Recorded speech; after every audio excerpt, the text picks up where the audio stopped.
新加坡差不多是 2.7 个台北市，人口有590万，75%是华人，15%是马来人，7% 是印度人，剩下的是其他种族的人。新加坡看起来不大，但有很多不同的文化，有小印度区、阿拉伯街、中国城，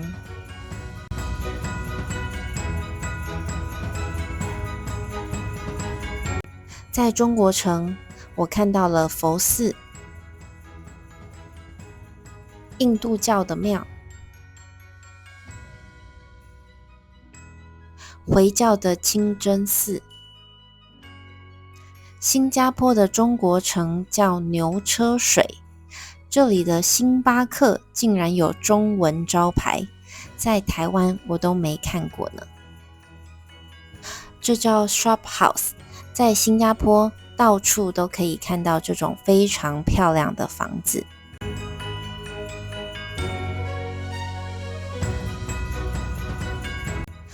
这是新加坡的祖屋，就是新加坡的公共住宅。公共住宅只能住99年，不过申请的条件有点严格，有结婚的人才能申请，单身的人要到35岁才能申请。新加坡有一种文化叫 Peranakan， 中文叫土生华人。很久以前，中国人移民到了新加坡，和当地的马来人结婚，他们的孩子就是土生华人，男生叫爸爸，女生叫娘惹。不只是华人 Peranakan， 还有印度、阿拉伯、印尼的 Peranakan。 这些从印尼、印度和也门来的移民也已经在新加坡100多年了。传统的中国瓷器都是蓝色和白色为主，但是 Peranakan 的瓷器是粉红色、黄色这种鲜艳的颜色，我觉得非常漂亮。我推荐你们到这个博物馆来看看。还没来新加坡之前，我对这个国家的印象是，这里很多东西都是人工做的。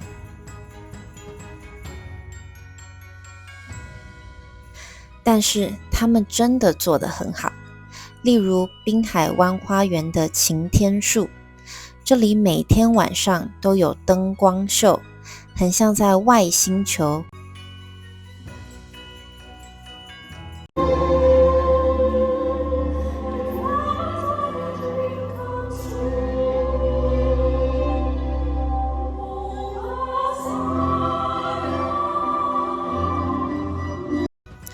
另一个让我印象深刻的是樟宜机场里面的瀑布。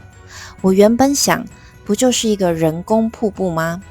但当我亲眼看到的时候，还是被震撼到了。一整圈人造的树木都非常漂亮，很像在未来世界的森林里面。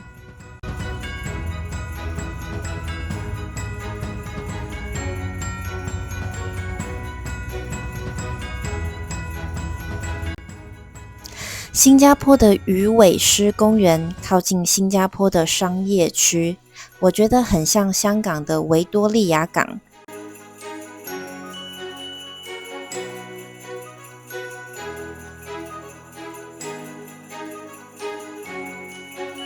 你也可以在这边搭船游新加坡。另一个让我惊讶的是圣淘沙人造海滩。你看过离海滩这么近的货轮吗？坦白说，圣淘沙是我觉得新加坡最不好看的地方，但这里有很多可以玩的活动，例如哈利波特。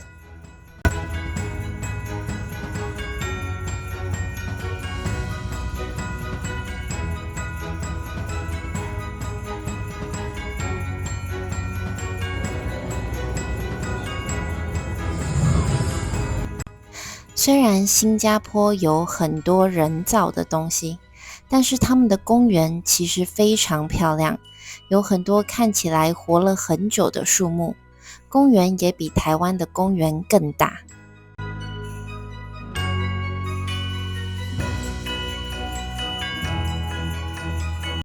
新加坡很方便也很干净，搭公车只要刷 Apple Pay 就可以搭，不用另外买车票，还有双层巴士。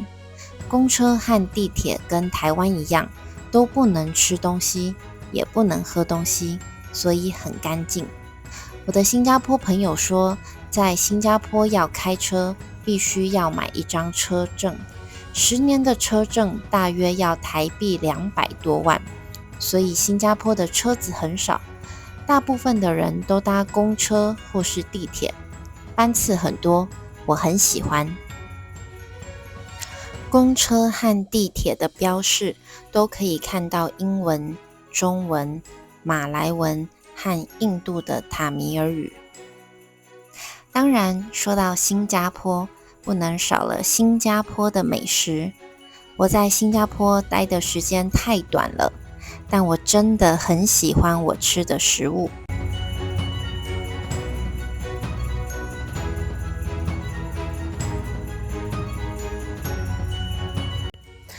肉骨茶、海南鸡饭和咖椰吐司是我最喜欢的。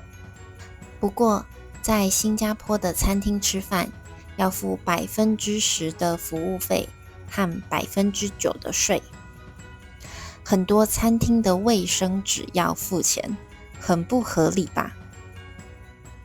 如果不想付服务费，你可以到这种美食广场试试道地的食物。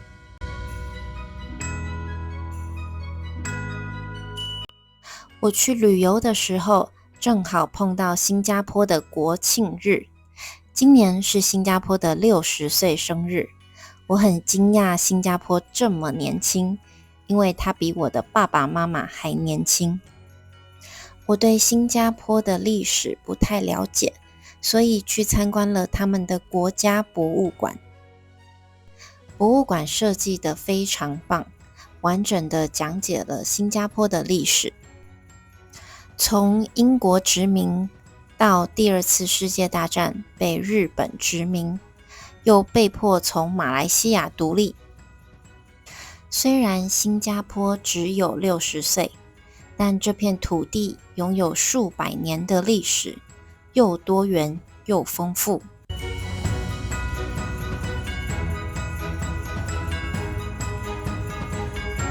我很佩服新加坡。2战之后，亚洲大部分的国家都经历战争，在战后努力复原国家。以前我最喜欢去的亚洲国家是日本，因为我觉得日本是亚洲最先进的国家，每次去都有新的发现。这次来到新加坡，我体验到了不同的先进。